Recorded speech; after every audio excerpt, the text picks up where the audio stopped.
उसे कर देना एक बार और। तो देखिए हमारा जो सवाल है वो ये है, जहाज में बैठे व्यक्ति के पेन से स्याही या इंक निकल जाती है क्यों? क्या कारण है जहाज में बैठे व्यक्ति के पेन से स्याही या इंक निकल जाती है क्यों? बात ही है, ऐसा समझ लो, ठीक है। तो देखिए इसका सिंपल सा जो कॉन्सेप्ट है वो ये है, बहुत छोटा सा कॉन्सेप्ट है, एक बार अगर समझ गए लाइफ टाइम याद रहेगा, ठीक है। जैसे हमने अभी पढ़ा और मैंने आपको बताया कि ये चीज आपको क्लियर होना चाहिए कि जैसे जैसे जमीन से ऊंचाई बढ़ती है या जैसे जैसे ऊंचाई बढ़ती है धरातल से, ठीक है, ऊंचाई बढ़ने के साथ वायुमंडलीय दाब घटता जाता है, ये हमें बिल्कुल क्लियर होना चाहिए। ऊंचाई बढ़ने के साथ, पहले तो ये कई एग्जाम में सीधा भी आएगा, वो ऐसा भी पूछेगा कि ऊंचाई बढ़ने के साथ ए वायुमंडलीय दाब बढ़ता है, बी वायुमंडलीय दाब घटता है, तो याद रखना वायुमंडलीय दाब घटता है। और चूंकि इधर देखेंगे वायुमंडलीय दाब घटता है, ठीक है, तो वायुमंडलीय दाब घटा ऊंचाई बढ़ने के साथ, क्योंकि वो तो प्लेन में क्वेश्चन कह रहा है हमारा कि जहाज में बैठे व्यक्ति के पेन से स्याही या इंक निकल जाती है, वो पेंसिल इस तरीके से स्याही या इंक निकल जाती है क्यों?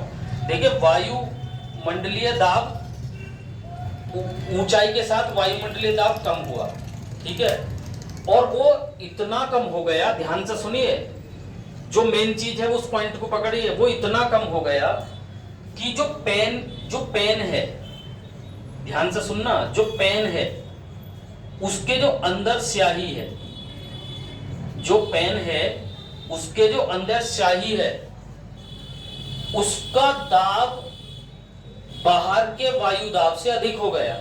बहुत ध्यान से सुनिए पूरा कॉन्सेप्ट, क्यों स्याही बाहर निकल जाती है?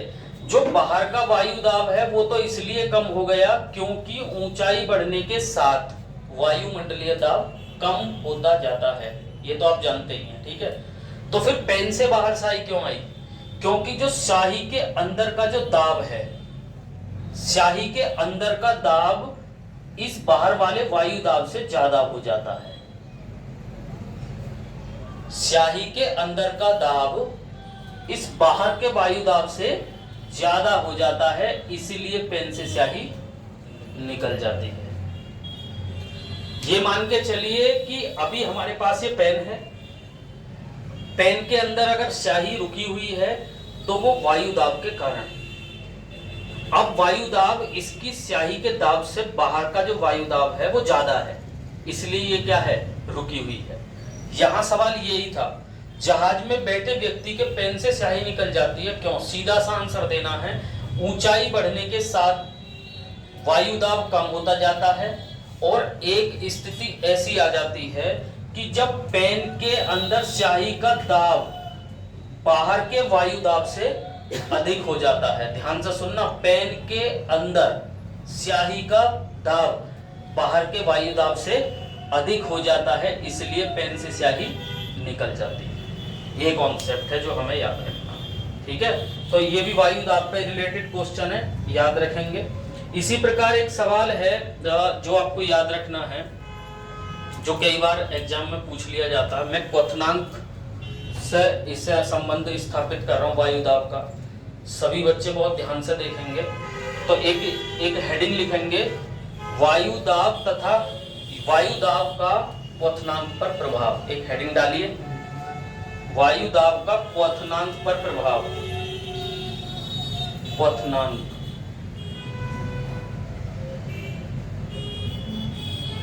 वायु दाब का क्वथनांक पर प्रभाव, ये हेडिंग डालना है, वायु दाब का क्वथनांक पर प्रभाव। क्लियर? वायु दाब का क्वथनांक पर प्रभाव। तो सभी बच्चे पहले देखें, देखिए यहां से क्वेश्चन किस तरीके से आता है एग्जाम में। पहले तो हमें ये मालूम होना चाहिए क्वथनांक होता क्या है, किसी भी तरल का उबलना, किसी भी तरल का उबलना ही तो क्वथनांक है, बस ये चीज हमें क्लियर होनी चाहिए। वायु दाब का क्वथनांक पर क्या प्रभाव पड़ेगा। सवाल जो आने हैं एग्जाम में, ध्यान से सुनना। तो यहाँ आपको ध्यान ये बात रखनी है, क्योंकि मैंने अभी यहाँ भी ये बात बताई, फिर से एक बार याद रखना है। ऊंचाई बढ़ने के साथ वायुमंडलीय दाब घटता है, ठीक है। ऊंचाई बढ़ने के साथ वायुमंडलीय दाब घटता है, ये क्लियर है। तो सेम इसी पे ये है कि क्वथनांक पर क्या प्रभाव पड़ता है। ऐसा समझिए, वायुमंडलीय दाब अगर वायुमंडलीय दाब घटेगा तो क्वथनांक का बिंदु भी घटेगा, क्वथनांक का स्तर भी गिरेगा। बहुत ध्यान से सुनिए, जो सवाल आएगा, सवाल किस तरीके से आएगा समझ लें।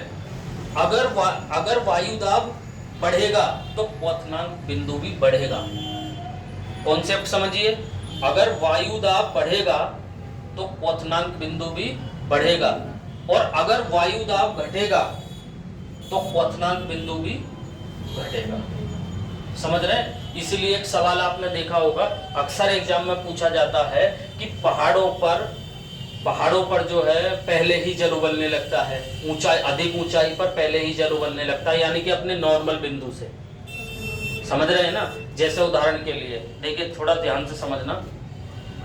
अगर एक वायुमंडलीय दाब है, अगर कहीं एक वायुमंडलीय दाब है और वहां उदाहरण के लिए जल उबलेगा 100 डिग्री सेल्सियस पर। कितने डिग्री सेल्सियस पर?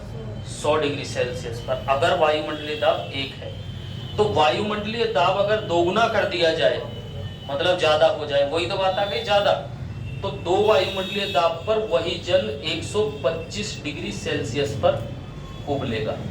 तो मुझे एक बात बताओ, जो मैंने सेम बातें बताई वही तो बात है।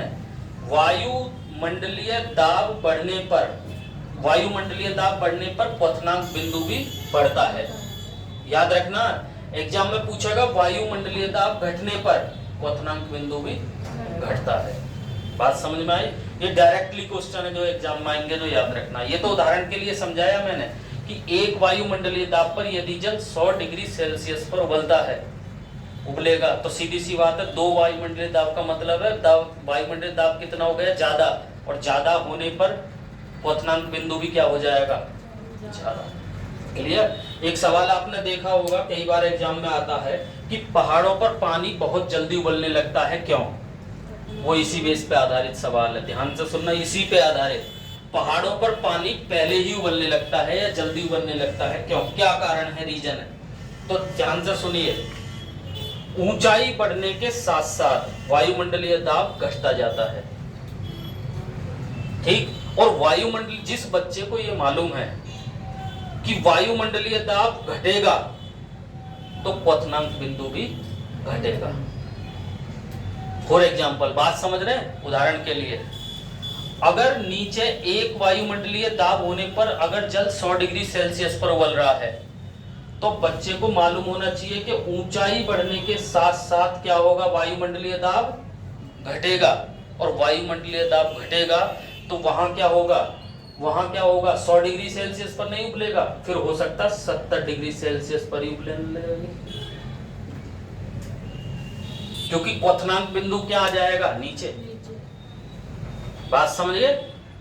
अरे पहाड़ों पर पानी, क्वेश्चन ये, पहाड़ों पर पानी जल्दी उबलने लगता है, क्यों? यही तो आंसर है उसका, वायु दाब से ही तो रिलेटेड क्वेश्चन है। बहुत ध्यान से समझिए, अगर किसी के समझ में नहीं है, लास्ट बार समझा रहा हूं, एक बार और देख लें। ऊंचाई बढ़ने के साथ साथ वायु दाब कम होता जाता है, और चूंकि वायु दाब कम होता है तो हमें मालूम होना चाहिए कि अगर वायु दाब कम होता है तो क्वथनांक बिंदु भी गिरता है, और क्वथनांक बिंदु का मतलब होता है उबलने का पॉइंट, ठीक है। तो फिर सीधी सी बात है कि अगर एक वायुमंडलीय दाब पर कोई जल 100 डिग्री सेल्सियस पर उबल रहा है, तो सीधी सी बात है ऊपर जाने पर वायुमंडलीय दाब क्या हुआ? कम। तो 1 से भी कम हुआ होगा, सीधी सी बात है। एग्जाम्पल, तो वहां जल कितने पर उबलेगा? 70 डिग्री सेल्सियस पर उबलने लगेगा। तो क्वथनांक बिंदु कहां गया? नीचे। सवाल बहुत दमदार हैं, इस तरीके के सवाल एग्जाम में पूछे जाते हैं। दोस्तों, वीडियो अच्छी लगे तो वीडियो को लाइक और शेयर अवश्य करें, और अपने जो सुझाव हैं इस कॉन्सेप्ट को लेकर आप कमेंट बॉक्स में दे सकते हैं। बहुत बहुत धन्यवाद।